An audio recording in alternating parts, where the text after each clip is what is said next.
I'm delighted to welcome you to the Pro Roundtable series hosted by Alula, who I thank for putting this together and for inviting me to participate. I am also pleased to be joined by four leading industry voices. Today, we're going to take a closer look at how the smart home segment of the security industry is reacting to what we're calling, thanks to the recent Google ADT announcement of a partnership, the next wave or second wave of big tech. We aim to gain perspective on this major news, which has sent shockwaves through the tech, smart, and security industries. We're also going to discuss how the COVID pandemic is presenting both challenges and opportunities. Finally, we're going to look into our crystal balls and look at how the industry will evolve over the next 5 or 10 years. But first, some introductions are in order. I am Scott Goldfein, Editor-in-Chief and Associate Publisher of Security Sales and Integration. In that capacity, I direct all content for the SSI brand in print, in-person, and electronic media platforms. I joined the publication in 1998, which coincidentally is the same year that Google was launched. And I don't know if I've been told over that time they've generated a few more revenues than I have, but I'm not done yet. At that time, you may recall, Yahoo was the dominant search engine, and home automation was very complex and mostly only for the affluent. Also at that time, the security industry was really known as the alarm industry because burglar and fire alarms were still the core offerings. It was right around the time when digital video recorders were coming, and it was the beginning of the boom of the video surveillance market. So times have changed, they keep changing, and along with it, security continues to be very dynamic and full of opportunity. And with that, I'm going to continue on the introductions. With Dave Main first, then Brian, Kirk, and then Kevin. Dave? All right, thanks, Scott. Thanks for hosting today. I am Dave Main. I'm the Vice President of Product Management at Alula. What that means is I really own our roadmap, both on the product and services side. Alula is an interactive service provider for professional security dealers. I entered the security industry the same year you did, Scott, in 1998, back at ITI, which became Interlogics. But throughout my career, I've really focused on connected devices. All the way back in the 1980s, when I started my career, it was wireless metering systems. I took a breather from the security industry. It drew me back in, but was around connected devices for utility applications and machine-to-machine communications. So really been doing the world of IoT before IoT was a thing. And I think this entire industry has defined the Internet of Things and connected devices from back in the 90s and early 2000s. This industry has been a leader in that space, and I'm glad to be a part of it, and glad to be a part of the program here today. Thank you. Let's keep it going, guys. Hey, my name is Brian Lavelle with Ackerman Security. Got into the industry in 2006 with what y'all know as the summer program type businesses. Back then it was with Apex Alarm. Now it's Vivint.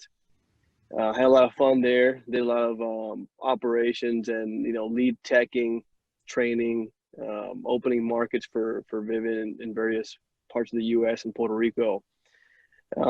Had fun with the rollout of smart devices when they first were introduced with 2 gig, as far as the smart locks and thermostats, cameras.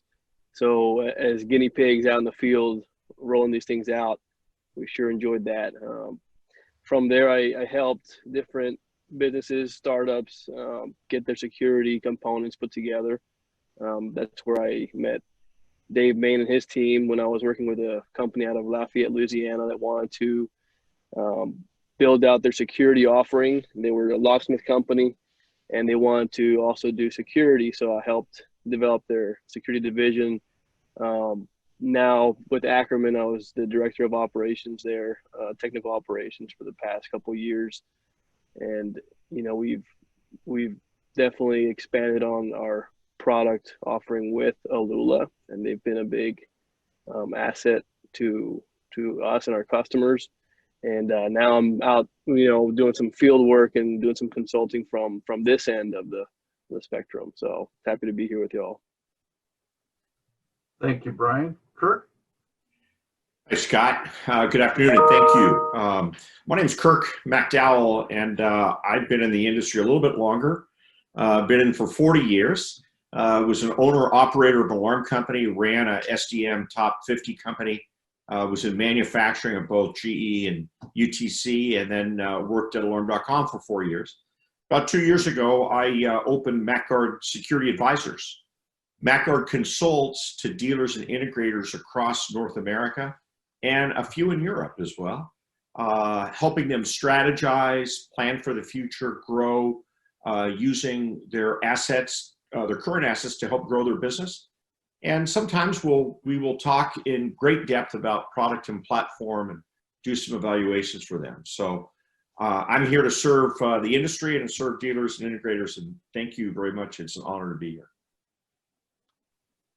Thank you, Kirk. Kevin?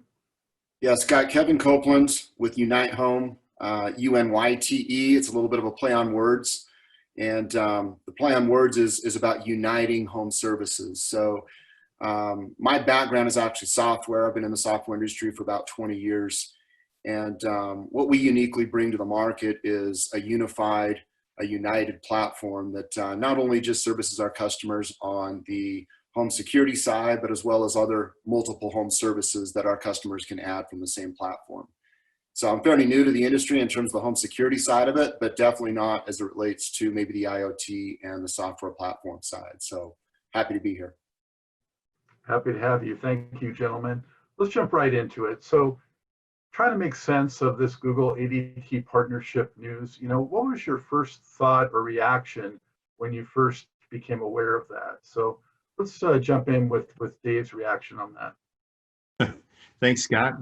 Well, aside from probably a holy S word starting point, I'd say, there's long been rumors and attempts of some of the big techs to play in the security, connected home, home automation space. We all know that, and I don't think it was a total surprise to see it coming. But the partnership with ADT really highlighted a few things. Number one, it's the value of the professional channel and the feet on the street and the technical leadership that is necessary to really make that connected home, connected business experience valuable. And we know that coming out of the industry, but I think this was recognition that Google, who's played around in devices, getting into homes and played around in trying to launch security offerings, really values that professional channel. And I think secondarily, which I know you said, I'm going to tell you a couple of things. Sorry about that. But, security is really the lead tech that ties a lot of these things together in the home. It's the fact that you have a security element, the fact that you're doing security, life safety, and protection services becomes a lead element. And it becomes a core that drives the capabilities of a lot of the other connected devices in a home. So, big tech hasn't quite figured out how to monetize the connected home yet. Security industry has done that, and the value of the professional channel, the value of the dealers that are, participating in these types of events, that is now highlighted in Google's investment, in my opinion, in their partnership with ADT. Thank you, Dave. I don't think any of us were like, oh, I saw that coming. But who else would like to jump in? What was your guys' first reactions when you heard this news? Anyone want to add to that? I think from my perspective, Scott, I wasn't surprised. There's consolidation in a lot of industries. And I think what it does is it does two things. One, it validates what the industry has been, where it's been and where it's going. So a massive validation by a company like Google, but also, these large companies like Google, they've seen the validation of the industry and the consolidation, the ability to bring this in.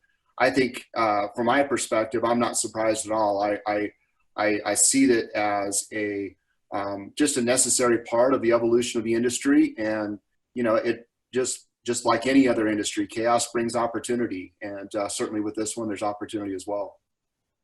Thank you. Kirk, any reaction? Yeah, I think there are a lot of people that saw something coming. They didn't know exactly what it was going to be. In the industry, it's always been inward out, right? So the big companies have tried to pull in the Googles and other companies and Amazons and others, and it's not really worked well. This is the first time we've really seen this effort from outside in, and then working, as Dave said, to work with a brick and mortar company to have feet in the street. I actually think it's a good thing, and I'm a firm believer that the old saying that a rising tide lifts all boats, right? And that's absolutely true here. So it's going to be interesting over the next 1.5 to 2 years. I think that's the honeymoon time that it's going to take to pull all this together. But it was coming, and I think the way this came about and those two entities does better for our industry than if it was somebody else coming into the space. And it ends up, to your point, Kirk, it really is, it helps lift continued innovation. They're going to bring money and technology and innovation in through this partnership. Otherwise, they wouldn't be doing it. There's some gates I know that they have on a measurement of success, but I think it forces all of us, Alula, as a supplier and provider of services in the industry, to, we need to continue to step up our game. We always, feel we innovate, but the level of innovation has to continue to grow, and I think that's part of the good side of this. Sorry, definitely still a lot of positives as well. Thank you, Dave. Brian, do you want to give us your initial reaction to the big news? Yeah, I think that we've seen him play in the sidelines quite a bit over the past few years, and what I mean is you see the add-on devices that they offer, and the little even their little speakers, as far as data. When they purchased Nest, we sort of got alarmed there, but not surprised. And we could see that they've been dabbling here and there in the security space. So I feel like it was just a matter of time before they figured what was their next step. And I agree with Kirk. It's now time to look at the whole picture and start to move forward and to build upon what we already know, and just see this as an opportunity for all of us to up our game and learn what they have to bring to the table. Thanks, Brian. Keeping with you for just a moment, what do you see as your company's first course of action related to this news? Is it going to affect the short-term, long-term strategy?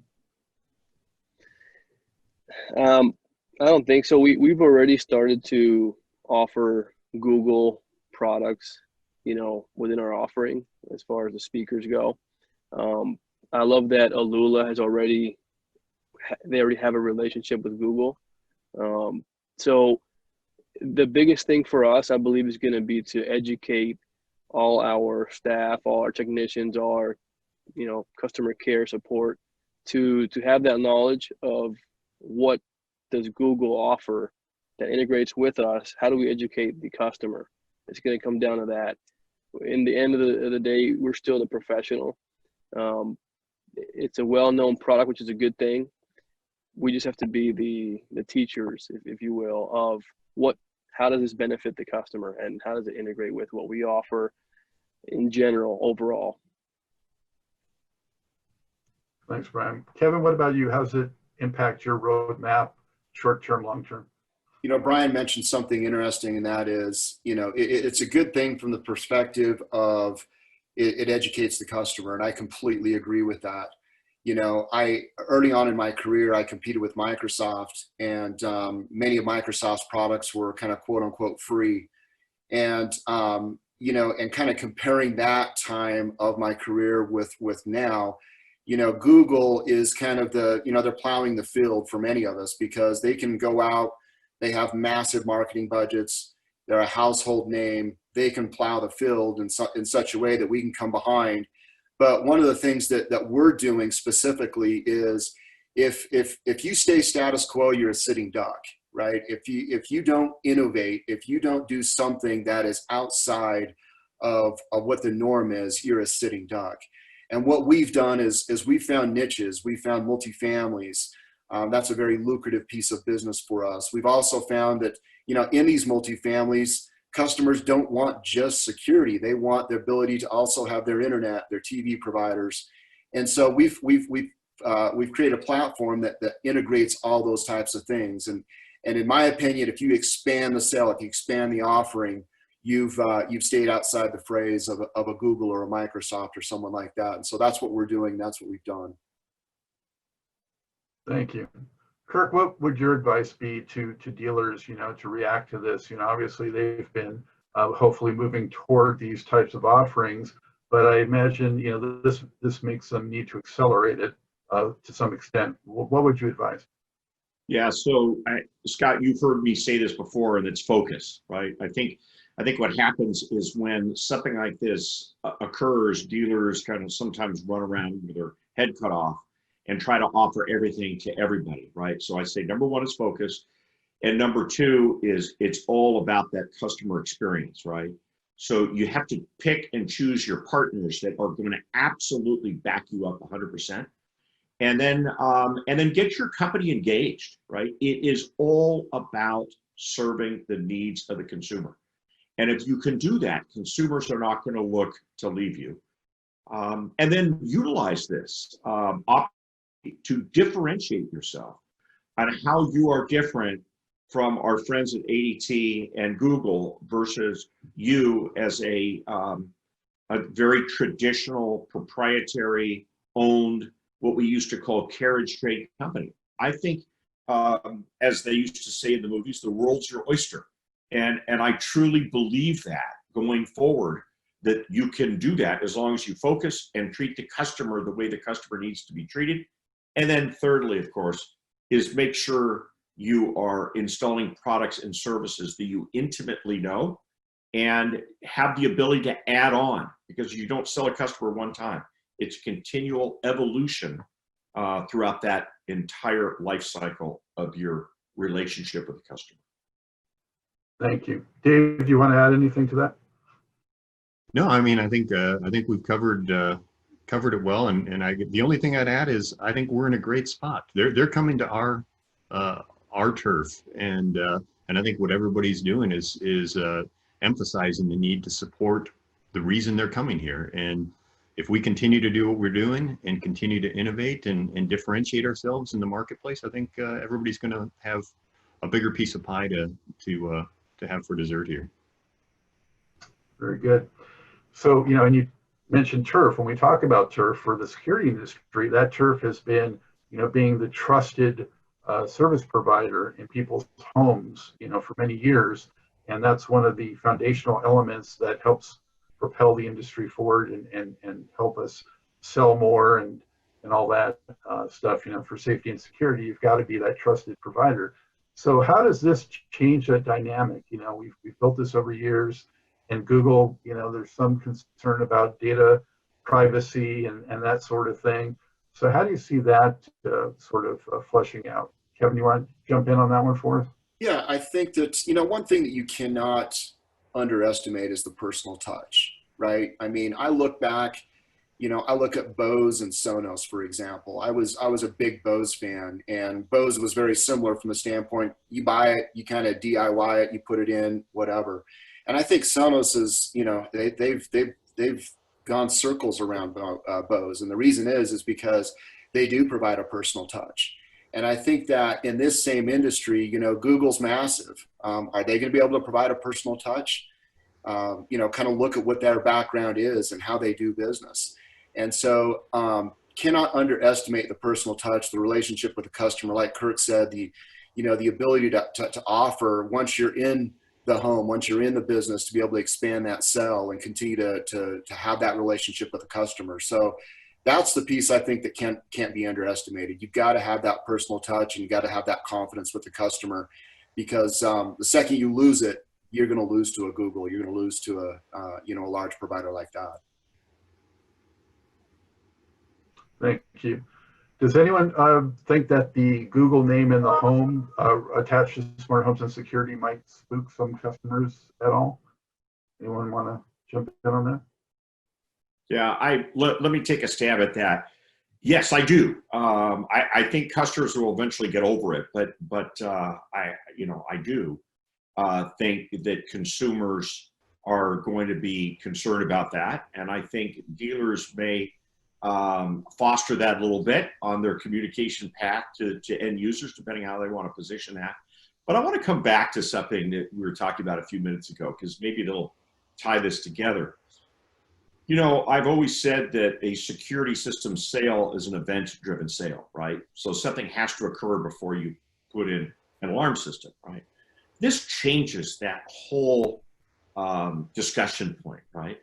When you start looking at interoperability of things at the home and controlling things at the home and tying all those things together at the home and being able to use security as, you know, as the heartbeat of the home.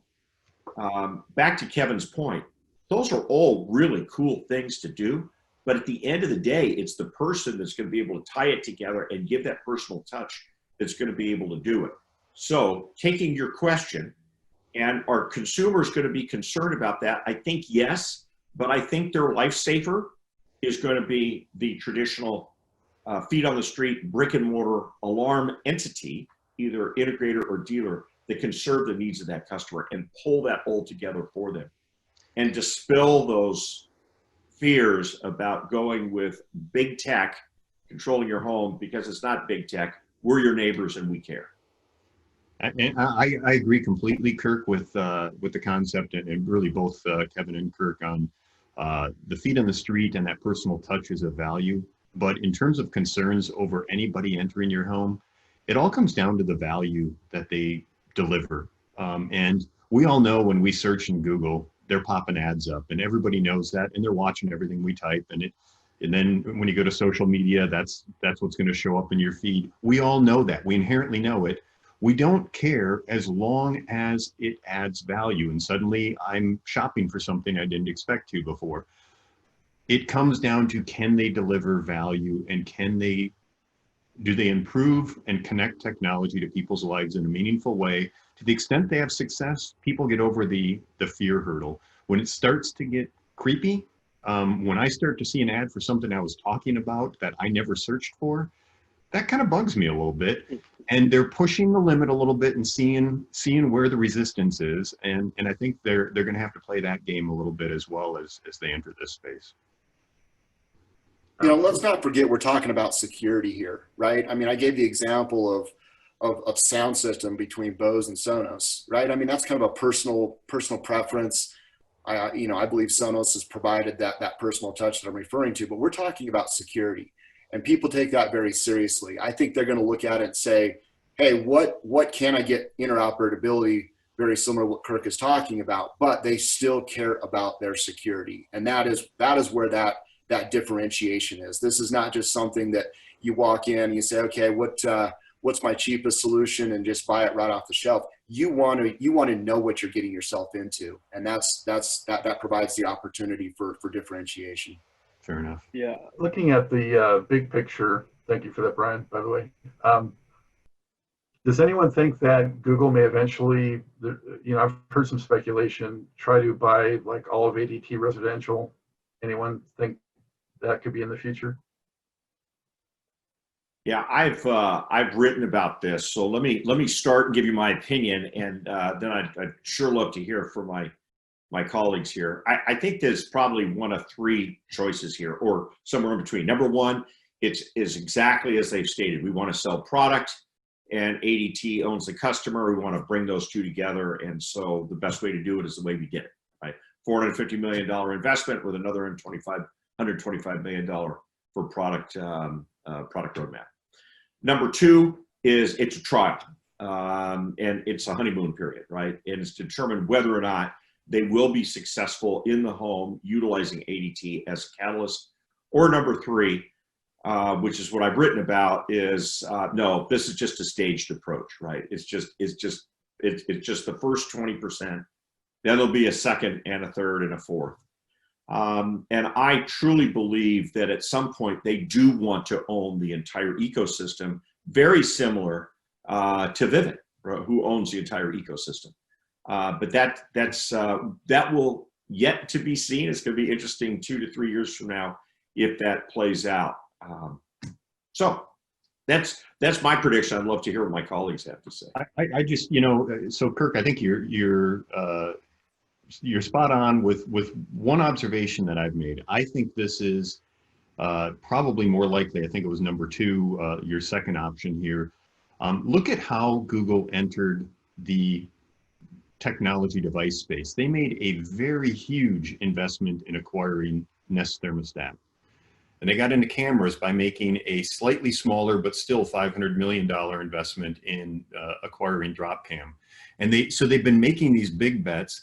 This is a big bet, but in Google eyes, you know, 300, 400, 500 million is not that significant. And it feels more like a, let's prove it out.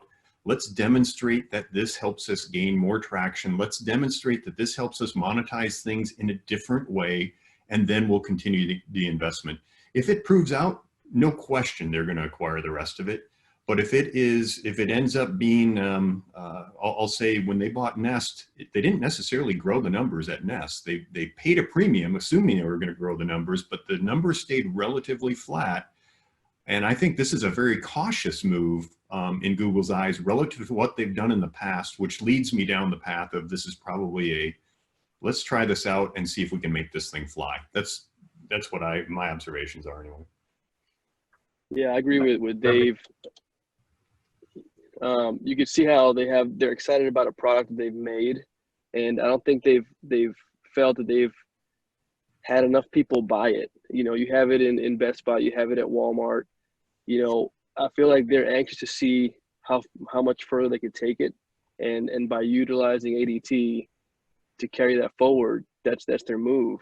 But you could see that they still have that focus on the product. They want to expand out, and they want to see what else can they do and how will this be adopted, you know, the general public. So yeah, I agree with Dave. I think it's going to be, this is their next step to see what they can do as far as impact. Does anyone see Amazon kind of doing something to keep up with this? Success leads to participation by others. So, you know, you never are going to have a single player that just owns a marketplace. And we have to remember, Amazon's already in this space. They bought Ring, so they have the doorbell camera and the camera, and they're trying to do security. I don't think they've had a ton of success on that front yet. But they're also involved in a lot of interactive service providers, a lot of video providers who host their services on AWS, Amazon Web Services. So they're able to, I'll say, somewhat observe the growth and success in the connected premise, connected home environment anyway. They're already active and participating. They already have the doorbell camera. They've expressed interest in getting in security. I think they're going to see what works and what doesn't with the Google ADT partnership. And I personally would look for anybody else that has a national footprint, feet on the street. Maybe Brian, the company you formerly worked with as an example, will have some targets on their backs in terms of potentially being acquired. That national footprint, if it's successful with Google, is going to lead to success with Amazon, Apple, or any of the other tech giants that want to enter this space. They might also learn a different angle that they can take as well. And I think they'll sit back and observe for the next 6 months and see what's gaining traction. You know, just one more comment on that, Dave, too. I think that, you know, we're focused on Google's penetration and are they going to be successful? But we cannot rule out ADT's part in this, right? So ADT is going to really have to step up. They've done a great job in the last 3 years, reducing attrition, operational efficiencies, done a good job in doing that. So they're positioned well.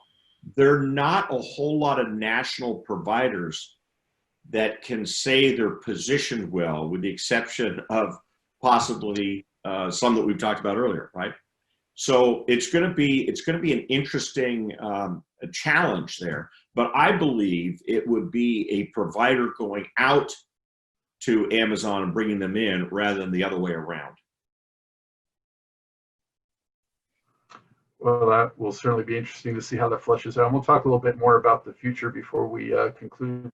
But let's talk a little bit about best practices, you know, for dealers watching. You know, let's talk RMR services. You know, you have Google increasingly offering discounted and free services. How can dealers best compete with that? Brian, what do you think there? I think we're going to have to be very creative and get away from just the strict old models as far as you only have one or two plans that you offer.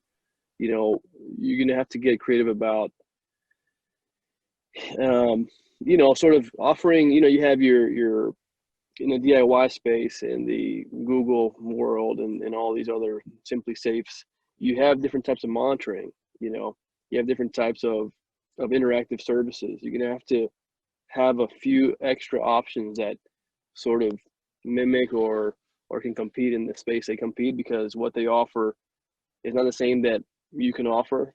Like, they're all different. So you want to take a look at maybe what's popular, right? And maybe offer video only services. You know, you have that. Maybe offer, like Vivint, you know, a couple of years ago decided to, let's just offer now a package where it's home automation only without the professional monitoring. However, we still collect RMR on that because we do warranty, we do tech support. So you're going to want to see where you can capitalize on in that big picture in the pie. Where are there areas that maybe you're losing business because of a certain type of plan that you can take advantage of and do it better, being that you are the professional expert in the space. So, you know, we're looking at a lot of different options there. You know, you have your consumer finance, you have, you know, all these smart products coming in. Just pick and choose what works best with your ecosystem and really start learning, you know, get into what is it that works as far as those products, what are people excited about, learn about it, become the professional, and you'll be able to capitalize on it. Thank you, Brian. Kevin, did you want to add anything on that? One thing I would add was expand the sell, right? I mean, if you're going to stay status quo and compete, like Brian was saying, just maybe the old ways of doing it, you, like I said before, you're a sitting duck. But if you expand the sell, if you can continue to, you know, win in a segment, you can get in and further utilize what your core competency is, which is that personal touch, which is the confidence that the consumer has with you. And then you can continue to win. You can continue to find new areas of revenue, whether that's differentiation within, you know, the home security side of it or other services that you can provide on top of that. But I'm a big believer in, if you want to compete with the Microsofts, the Amazons, or the Googles and all their partnerships, you've got to create a differentiated value, and that is expanding what you're currently offering. You still got to do what you do very well, your core competency, but you've got to find areas that you can expand into where your customer's going, and that's what we're trying to do. And I think that's a smart play. Thank you, Kevin. When we look at the overall market, I think, you know, we're still at around 30% penetration for broadband households with security systems. How do you see that, you know, growing significantly and really bumping up over the next few years? Kirk, what do you think there? Yeah, Scott, as we move away from this event-driven sale, right, and we move into really this collaboration of the home, right, connecting things together, I think that 28 to 30% can reach over the next 5 to 10 years of 30 to 45, maybe even 50%, right? At least that's what some of the experts are looking at. And when you read some of the reports from Interpret, Parks Associates, you talk to Michael Barnes, and you talk to these people, they truly believe that it's expanding that market, right? And again, this is great for the industry, but as Kevin and Brian have said, and Dave as well, it's all about making sure that you're taking care of the customer and the consumer. I think the biggest miss that we have is not continuing during the time of the relationship you have with that consumer, of expanding that year contract by offering additional products and services. I mean, Kevin said it really, really well. You need to be able to offer that. So I think as you do that, and we look at moving clients almost from cradle to grave, right? Millennials, then buy homes, then buy bigger homes, and have families, and then move. I think we can continue that curve, and they're going to want garage door openers. They're going to want locks and lights and thermostats and water detection and little things that chirp on the outside of the home as somebody comes to your door at 2 o'clock in the morning. Dave Main and I have been talking about that, right? So those are the things that I think are going to continue that growth pattern. So I could see it hitting 40 to 50% in the next 5 to 10 years of penetration of security, but it's going to be a proliferation of things within that home. And just building on that, Kirk, sorry, I think I cut somebody off. Go ahead, Kirk. Go ahead, Dave. Both Kevin and Brian talked about we need to rethink how we're offering services, how we package things up, what segments of the market we're going after. And as we measure this, and you highlighted this, Kirk, what is a professional security offering in today's world? Is it a video-only solution? Is it a camera? Is it a doorbell camera? And I think, we view it as an account that has a recurring revenue component to it. Now, traditionally, that's been monitored security intrusion going to a central station. Maybe it's just video only going to a central station. Maybe, but if there's a recurring revenue element around a security-oriented device, I think that's going to become part of what we measure as the penetration rate and what the industry measures as a penetration rate, especially with the entrance of a Google into the world. And as long as we get comfortable with that, and maybe there's different classes of measurements, that's going to drive penetration. But can the professional industry start to capture recurring revenue from those segments of business and package and bundle things in ways that they haven't done so before and build successful business models around it? To the extent we do that, 40 to 50% penetration is easy to get to. I like the sound of that. And Scott, one thing I was going to add to that, I think, both Kirk and Dave, they threw out the number 40, 50%. There's no question in my mind that's going to happen. And let's not underestimate this millennial generation, right? They've grown up with nothing but automation in their hands. And this is just a component of their lives as they know it. And so if we're able to achieve and we're able to give that growing segment, because like you said, Kirk, I think you said that they're the ones that are going to be buying these homes. They're the ones that are going to continue to adding in all these services and these offerings. That's where you're going to see the growth. And you've got to be able to, address that market in such a way that they see value, because they're buyers and they're going to be the generation that continues to push this forward. Thank you for that, Kevin. Do we have another addition there? Someone speak up? Scott, I just want to add something. Like Kevin said about the sitting ducks, with what's happening with Google and ADT, they have a very attractive, partnership, and Google has a very nice user interface and general ecosystem, and they're everywhere, right? They're in Walmart, they're in big box stores, now they're with ADT. So I think that biggest thing for us is going to be to be flexible as far as, being forward thinking. How are we going to continue to grow? You have to partner with people and companies and, your suppliers and product developers such as Alula that are forward thinkers, right? That they are looking at what can we do to continue to grow and innovate. If you're not with somebody that can innovate quick enough, or even is on same mindset as you, then you're gonna have to change, or you're gonna be left behind, right? So I know that's one point I wanted to bring up. The other one was the millennials. Even though we see the millennials coming and they're very connected, more than anybody else that we've seen before, right? It doesn't mean that their interest is the same as ours when it comes to security and automation. So I think if you don't understand something, your patience for that is very is not existent, right? Your patience is very short for something you don't understand. So for millennials, yes, they can understand technology and they live it, but specifically the if this then that world of automation, IoT, I don't believe that they understand that as well as we do. So they're going to still require professionals to go out and help them through that and get it done. My little brother, he's 10 years younger than me. He sells for Vivint, been doing it 4 years, loves it. Will he install one and program it himself? He doesn't know how. He calls me to put his smart lock on and show him how to use it. So I think that it depends on the individual's interest, right? And that's always going to be there. So we're always going to be needed in the space. Thank you for that, Brian. Well, we could talk about the smart home and the Google News all day, but before we conclude this, want to get in a little bit about the pandemic and, how that has changed things. So fortunately, dealers and security providers have been essential workers throughout this whole thing this year.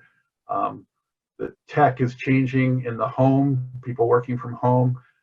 How do you see these changes, and how do you see the role of the dealer changing because of this, and what opportunities may it bring? So with that, let's just jump in first with Kirk. Yeah, Scott, I think the electronic security alarm industry has always been recession-proof. Now we know it's becoming pandemic-proof, right?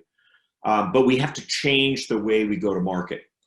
I think dealers and integrators that have standardized on traditional, call comes in, salesperson goes out, security consultant scopes the home, and then an alarm system is installed. I think those days are not over, but those days are weaning. So you need to position yourself to be in a position that if somebody calls, you can say, yes, we're happy to do that, or we can mail you a system for you to install.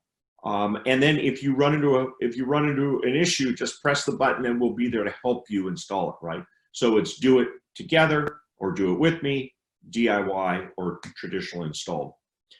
I will tell you that some people and my clients have seen in late Q1, early Q2, a downturn in their business. They're all back up now, operating at full capacity, right?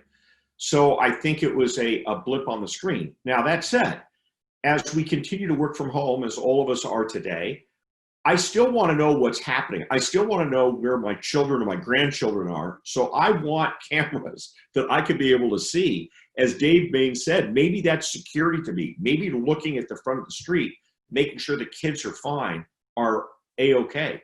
However, if all of a sudden, Scott, you say, Kirk, I need you to come back and meet with me back in your place on the East Coast, I want to be able to secure my home once I can start flying again and fly. So security to me has taken on a different dimension. And with cities gone crazy right now, I want to make sure that my home, my contents, my family, and my things are protected.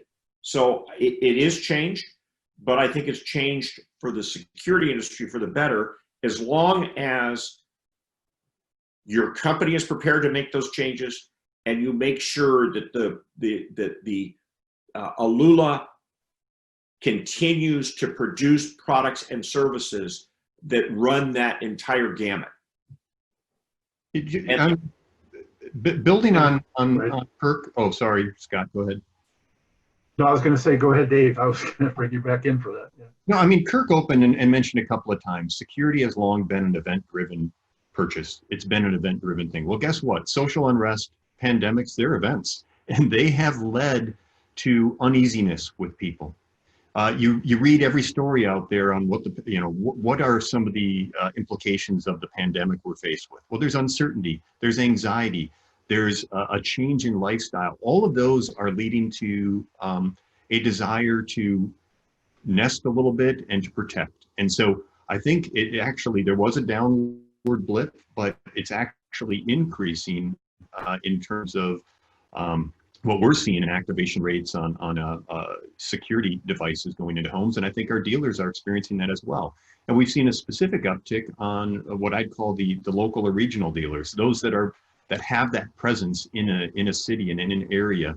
When there's uncertainty, when there's unrest, we had a lot of things going on in the Minneapolis area. You turn to people that you trust. It's the professionals in security and life safety and those with a local presence. Now, it is redefining what it means to be secure. And there's a lot of, are we going to be traveling as much rolling forward? Are we going to be working from home? What's going to happen in commercial spaces with, access control and those types of devices? We don't know what the work world's going to look like for the next 18 to 24 months. I know it's going to look different. I know we won't travel as much as we used to. And we probably won't go to the office as much as we used to. And we'll normalize to something close to what it was after a few years. But the good news is this event has not negatively impacted the security industry. It's just forced people to rethink how they go to market, how they do their business. And this, we've all adjusted well, and we're seeing activations go through the roof right now. So I think that's a good sign. That's the short-term future. Let's, before we conclude here, talk a little more long-term future. So gentlemen, what do you see in the smart home market if you can guess 5 or 10 years from now? So let's jump in with Kevin on that one. The one thing I would say on that, Scott, is, I think in years past, we as security dealers defined the market for the consumer. We went in and we said, consumer, here's what you need as a security system. And we defined that for them. Dave mentioned these event changers, and I couldn't agree more. These event changers were radical, they were quick, but they were also very, very strong. And that is, now the consumer's in charge. And if we go in with a box approach of this is consumer, this is what you need, end of story, you're going to lose. And I think you've got to listen to the customer. The reason why we went with an Alula solution is because we could do that. We could go in and start with an automation. We could go in and then upsell to security, add the cameras or take away. And that's what you've got to have. You've got to have the flexibility to go into a customer and let them define what they want versus what we want them to buy. And I think if you approach it that way and you've got a flexible modular solution, then you can win. You can win maybe with a beachhead today of a camera and grow into a full security solution in the future. But it's so important that I think we look at that we're no longer the ones defining the market, the customer's defining the market, and we've got to be able to react quickly in a modular approach where we can start with something today and grow something tomorrow.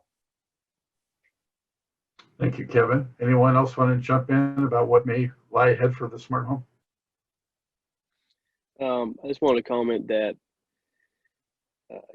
ultimately it still boils down to customer service, no matter what is, being sold or advertised or, what's the picture being painted. It's gonna heavily rely on the way we deliver and the way we can educate the customer and deliver great customer service. So I think that's still going to be the number one, no matter what, heading into the future. And just one last thing to kind of wrap up, I think what Kevin was saying, and Brian as well.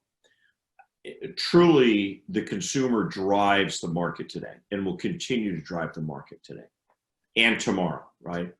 Having modular capabilities of providing the consumer what that consumer needs at that time allows you the opportunity, as Kevin said, to be in the home. And then as the consumer's needs change, you're already there and you can add to it. If you overburden the consumer day one, it may be too much for them to comprehend, too much for them to see, and too expensive. So having a modular approach, you can sell to the consumer the way they want to be sold to. And it's a win-win situation. Thank you, Dave. Any final thoughts? I think, I like what everybody says here. It is going to shift. We need to be flexible and we need to bring extra elements of security than we've done in the past. We're in we're not only in a pandemic, as an industry, we're also facing a sunset, which gives all of the dealers the opportunity to reach out and touch, roughly 8 million customers over the next couple of years as the cellular sunset happens. As you do that, there's an opportunity to kind of reinvent your relationship with that customer. And I think everybody's looking for that. We're all talking about how we need to be flexible and creative And I think this leads to opportunities to bring a different level of service, to emphasize that customer experience, that customer support and customer service that you mentioned, Brian, and even bring different technologies that are needed in today's world that might not have been needed, 5, 6, 7, 8 years ago when you first built that relationship. So there's the new business going forward, but we also have to think about the relationship we have with our current customers and make sure we bring that same innovative mindset to them that we do to new business rolling forward. Thank you, Dave. That's going to about wrap it up. Some great insights and food for thought. Thank you so much to each of you for participating and sharing those thoughts and opinions. And thank you to Alula for putting this together and for allowing me to participate. Hope everyone has a great day. Thank you so much.